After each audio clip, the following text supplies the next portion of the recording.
Bismillahirrahmanirrahim. Ngalajengkeun hanca darasan kitab Durratun Nasihin halaman 160 kantun qauluhu ud'uni astajib lakum. Sateacana aya lafad kama qala Allah Ta'ala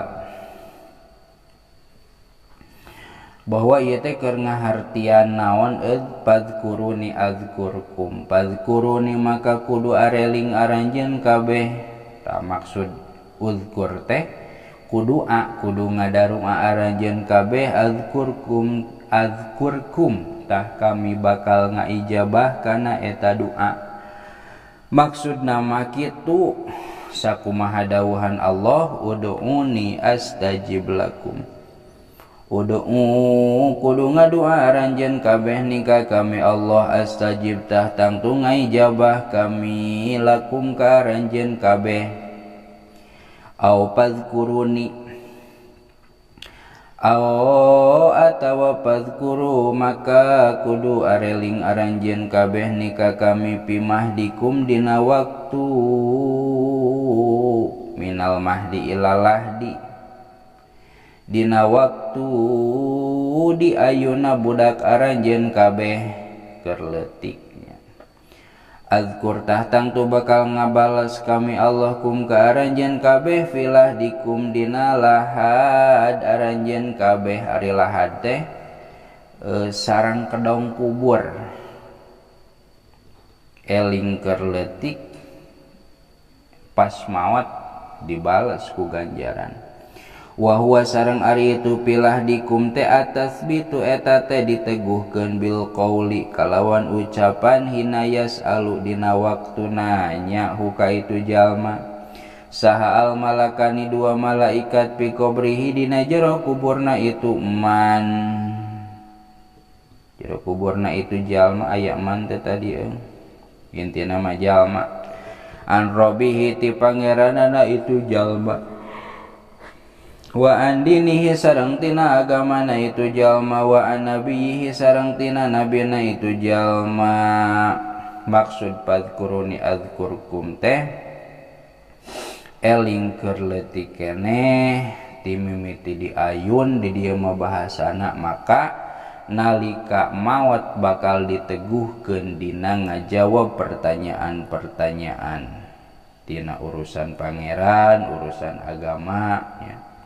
Pertanyaan malaikat anu masyhur mah pertanyaanana teh marrobuka wa man dinuka wa man nabiyuka jeung satuluyna. Bakal bisa ngajawab eta teh diteguhkeun. Au fadkuruni atawa maka kudu eling aranjeun kabeh nika kami Allah bitawakkuli kalawan tawakal pasrah sumerah ka Allah. Adzkur tah tangtu bakal ngabales kami Allah kum ka aranjeun kabeh bil kifayati kalawan kacukupan rizki. Atawa maksud padkuruni adzkurkum teh aranjeun kudu tawakal kudu pasrah sumerah. Naon ari tawakal teh sumuhun dawuh tapi maksudna lain sumuhun dawuh kumaha Allah.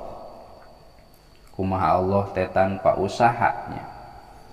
Dari tawakal mah tafwidul amri ilallahi ba'dal kasbi. Dina sapalih katerangan mah bahwa nu dingaranan tawakal teh masrahkeun sagala perkara ka Allah ngan ba'dal kasbi sabada kasab sabada aya ikhtiar. Maksimalkeun ikhtiar sesana pasrahkeun ka Allah. Ta maksud padkuruni adzkurkum teh pek anjeun pasrah ka Allah dibarengan jeung naon jeung syariat jeung naon tuh bahasa orang mah jeung usaha jeung ikhtiar maka Allah bakal nyukupkeun ka aranjeun kabeh utamana dina masalah rizki. Kituna teh bidalili qaulihi ta'ala kalawan dalil dawuhan Allah Ta'ala mana wa may yatawakkal 'alallahi fahuwa hasbuh. Wa man sareng sajalma yatawakkal anu tawakal itu man anu pasrah sumerah itu man 'alallahi ka Allah, fahuwa tari itu Allah teh hasbu eta anu nyukupkeun itu Allahu ka itu jalma. Aya padzkuru maksudna mah atawa lain beda masalah eta mah. Jadi maksudna pek anjeun usaha ikhtiar maka Allah bakal nyukupkeun ka aranjeun kabeh. Au padzkuruni atawa padzkuruni adzkurkum teh au atawa padzkuru maka kudu areling aranjeun kabeh nika kami bil ihsani kalawan nyieun kaalusan. Adzkur tahtang tu bakal ngabalas kami Allah kum ka aranjeun kabeh birahmati kalawan maparin rahmat. Pek nyieun kaalusan anjeun ka Allah maka Allah bakal maparin rahmat ka anjeun. Kituna teh liqaulihi ta'ala karena aya dawuhan Allah ta'ala mana inna rahmatallahi qarib. Mana ayatna?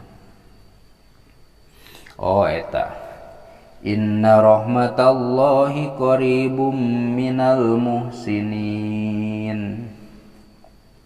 Inna rahmatallahi saestuna rahmat Allah teh qaribun eta anu deukeut minal muhsinin nyatana ti pirang-pirang jalma anu mari gawe kahadean kabeh. Bahrul haqaiq titik.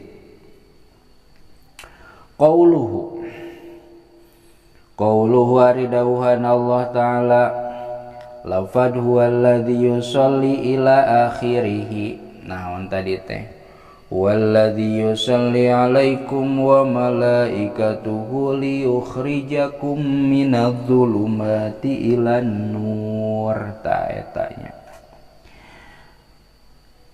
ari lafad alladzi yusalli atawa huwa alladzi yusalli te istinafun jarin majrat ta'lili. Istinafu jarin eta teh kalimah mimiti istinaf ari istinaf teh mimiti jarin anu berjalan itu istinaf majrat ta'lili dina tempat berjalan ta'lil ngelatan. Lima kana perkara qoblahu anu tetap itu masa memehna itu istinaf minal amroini nyatana tina dua perkara. Kumaha kitu? Fa inna sholatahu ta'ala alaihim. Heup di dieu komanya cika heula. Wallahu a'lam bissawab.